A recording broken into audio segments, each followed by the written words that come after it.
Welcome to The Explainer. Today, we're going to crack open a silent epidemic that's secretly turning one of our body's most important organs, the liver, into a clogged up warehouse for fat. And trust me, the reason why is not what you think. Okay, let's just jump right in with a pretty wild comparison. You've heard of foie gras, right? That French delicacy made by force-feeding geese to fatten up their livers? Well, get this. A very similar process is happening inside millions of people right now, and it's called non-alcoholic fatty liver disease. And that brings us to what I call the Foie Gras Paradox. How is it that our liver, our body's main detox center, is getting packed with fat, even in people who barely drink alcohol and are actively trying to cut fat from their diet? It doesn't make sense, right? Well, the answer lies somewhere completely different.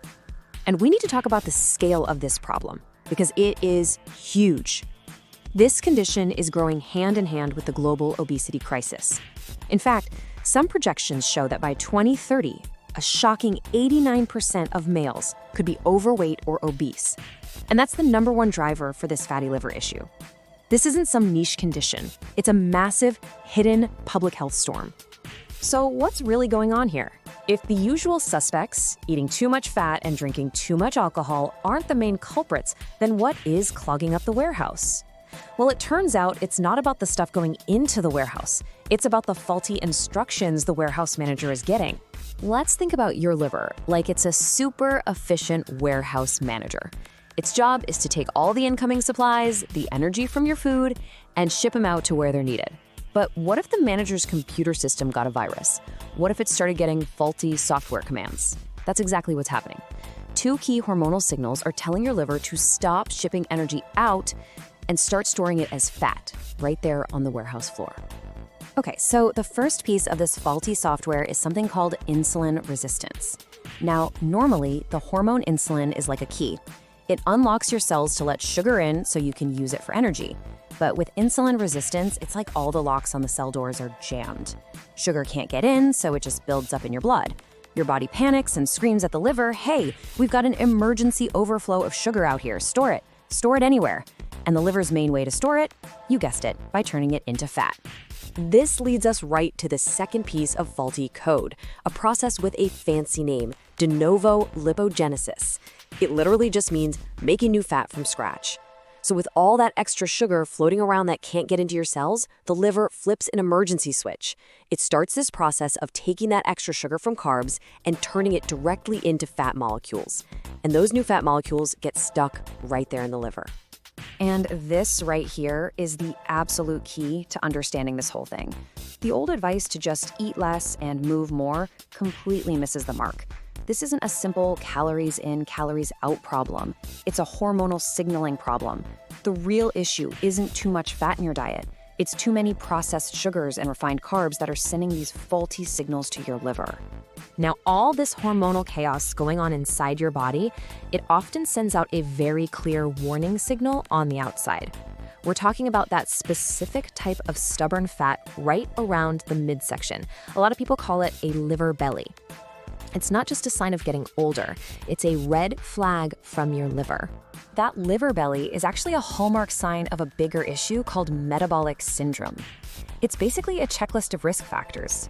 If you have at least 3 of these 5 things, that extra belly fat, high blood pressure, high blood sugar, high triglycerides, or low good cholesterol, it's a massive indicator of underlying insulin resistance.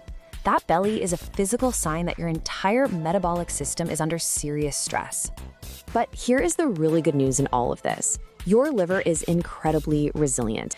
Out of all our organs, the liver has this amazing, almost superpower-like ability to regenerate and heal itself. But you have to give it a fighting chance. You have to stop sending it the wrong signals.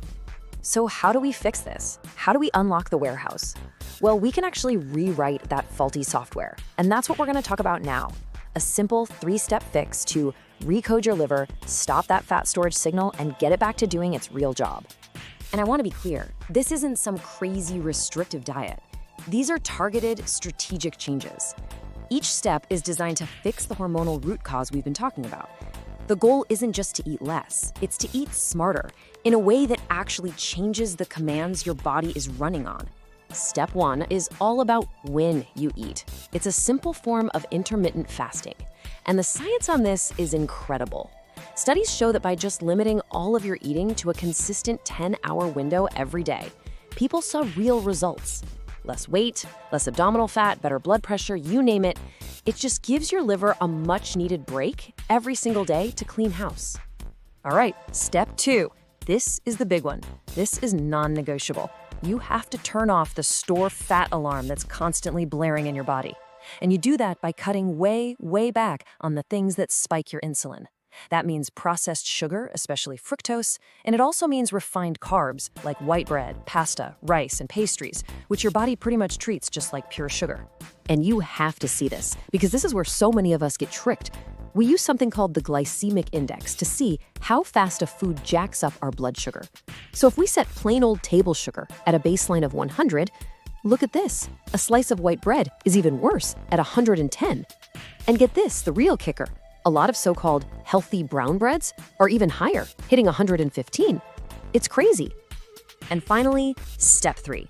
This is where we go on the offense. We're going to actively fuel the liver's healing process. Think of it like giving your warehouse manager the best tools for the job.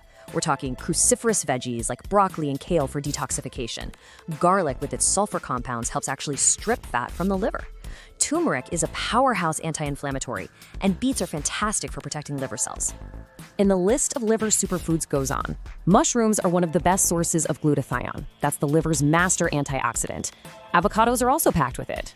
And don't be afraid of healthy fats. High-quality extra virgin olive oil is incredibly anti-inflammatory and actually helps protect the liver. So why do we care so much about this? Because fixing your fatty liver isn't just about your waistline. It is about fundamentally rewriting your body's long-term blueprint for health and disease. This is big picture stuff. The science is just crystal clear on this. Chronic insulin resistance and the fatty liver it causes are at the absolute center of almost every major chronic disease of our time. It dramatically increases your risk for type 2 diabetes, heart disease, stroke, certain types of cancer, and even dementia. So the real takeaway here is simple but powerful. Your liver's health is your metabolic health. They're not separate things. By taking these steps to unclog that warehouse, you aren't just treating a single organ. You are taking back control of your entire metabolic future. You're getting back in the driver's seat. So we'll just leave you with this final thought to chew on. Your liver really does hold the keys to your metabolic health. And now you know exactly where to find them. The only question left is, what will you unlock?